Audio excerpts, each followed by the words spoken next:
গোল তো ভাই অনেকগুলো চাই, চাইলে তো সম্ভব না, তবে আমরা জিততে চাই ভাই। আমি তো চাই যে বাংলাদেশ যেন 3 থেকে 4টা গোল দেয়। আশা করছি কিউবা মিচেল একটা গোল করতে পারবে আজকে। আমরা সিলেট থেকে খেলা দেখতে আসছি, আমাদের প্রত্যাশা আমাদের হামজার কাছে অনেক বেশি। এই চুল আমার আগে থেকে, বাট হামজা ভাই আসার পর থেকে তাকে দেখে আরো বেশি অনুপ্রাণিত হয়েছে আর কি, সেভাবেই আর কি রাখাটা। এই দর্শকরা যখন হামজা হামজা বলে চলে আসে কেমন লাগে? হ্যাঁ, অবশ্যই ভালো লাগে, যেহেতু আমি একটা প্লেয়ার, আমি কোথাও খেলতে গেলে সবাই অনেক ভালোবাসা দেয়, সেটা অবশ্যই অনেক ভালো লাগে। তবে আগের থেকে আপনার চুল কিন্তু ছোট হয়ে গেছে। চুল ছোট হয়ে গেছে না? হ্যাঁ, চুল ছোট। হামজার কাছে কয়টা গোল চাইবেন? গোল তো ভাই অনেকগুলো চাই, চাইলে তো সম্ভব না, তবে আমরা জিততে চাই, ঠিক আছে। তবে আমরা কোন লেভেলে? আমি বাংলাদেশ চ্যাম্পিয়নশিপ লিগ খেলছি, বিসিএল, যেটা আর কি। কোন টিমে খেলছেন? বিসিএল বিআরটিসিতে।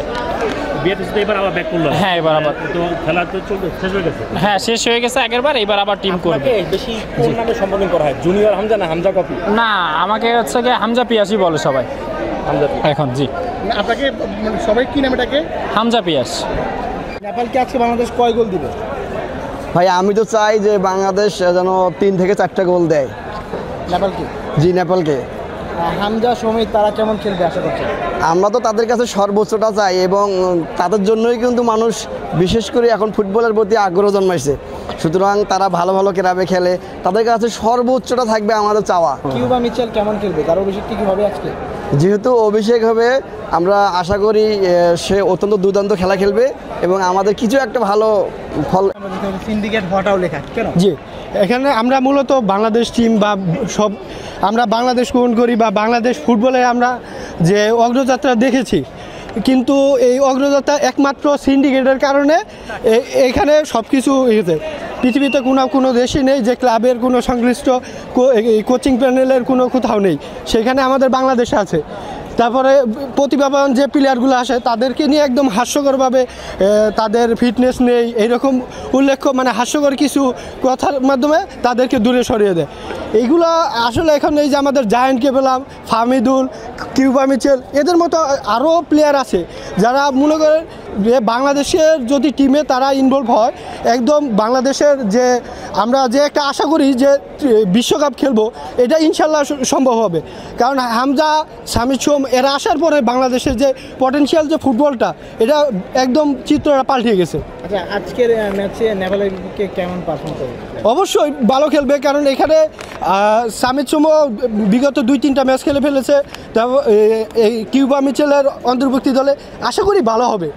কিউবা আজকে অভিষেক করলে কেমন পারফর্ম আশা করছেন তার কাছে? আসলে ইনশাল্লাহ ভালো করবে, কারণ কিউবার শুটিং কোয়ালিটি খুব ভালো, যার ফলে যে আশা করি একটা গোল দিবে। এর জন্য খুবই তার জন্য বেশিটা তাড়াহুড়া করে আসা, না হলে। কিউবাকে নতুন স্কোয়াডে রাখা হয়েছে, আজকে অভিষেকটা কি হবে কিনা? হ্যাঁ, ইনশাল্লাহ হবে, এবং আমার মনে হয় মেইন একাদশেই থাকবে কিউবা মিচেল। আর কিউবার কাছে প্রত্যাশাটা কেমন? আশা করছি কিউবা মিচেল একটা গোল করতে পারবে আজকে। ওকে। হ্যাঁ, নেপালের বিপক্ষে ম্যাচ কেমন করবে আজকে বাংলাদেশ? আজকে বাংলাদেশ আমাদের প্রত্যাশা হচ্ছে অনেক ভালো খেলবে। আমাদের বিশেষ করে হামজা চৌধুরী, সমিত সোম, ওনারা আসছেন, আমাদের দেশের সম্পদ। আমরা সিলেট থেকে খেলা দেখতে আসছি, আমাদের এই ছেলেরা, দামাল ছেলেরা ইতিপূর্বে বেশ কয়েকটা ম্যাচ খেলেছে, এশিয়ান কাপ থেকে শুরু করে প্রীতি ম্যাচ, যেগুলোতে ভালো রেজাল্ট করেছে। আমরা প্রত্যাশা আজকে আমাদের হোম ভেন্যু, এই হোম ভেন্যুতে আমাদের এই দামাল ছেলেরা 1-0 না, আমি বলবো 3-4টি গোল দিয়ে আমরা জয়লাভ করব এবং আমরা এটাকে উদযাপন করব। এই জন্য আমরা আজকে সিলেট থেকে ঢাকা এসেছি খেলা দেখার তরে। আপনি সিলেটের, হামজার কাছে আপনি যেহেতু সিলেটের প্রত্যাশাটা একটু বেশি, আমাদের প্রত্যাশা আমাদের হামজার কাছে অনেক বেশি। সে যেহেতু ইন্টারন্যাশনালি সে বড় বড় ক্লাবের সাথে ফুটবল খেলে আসতেছে, তার এই অভিজ্ঞতাকে, দীর্ঘদিনের এই অভিজ্ঞতার জুড়িটাকে বাংলাদেশের এই নেপাল এবং আগামী 18 তারিখের যে ভারতের ম্যাচগুলোতে সে তার সর্বোচ্চ দিবে, এটাই আমাদের প্রত্যাশা এবং এটাই আমাদের আশা। আমরা চাই আমাদের হামজা ভালো করুক, বাংলাদেশ ভালো করুক, বাংলাদেশ ভালো ফলাফল অর্জন করে ফিফা র্যাঙ্কিংয়ে আরও এগিয়ে যাক, এই প্রত্যাশা এবং দোয়া থাকলো।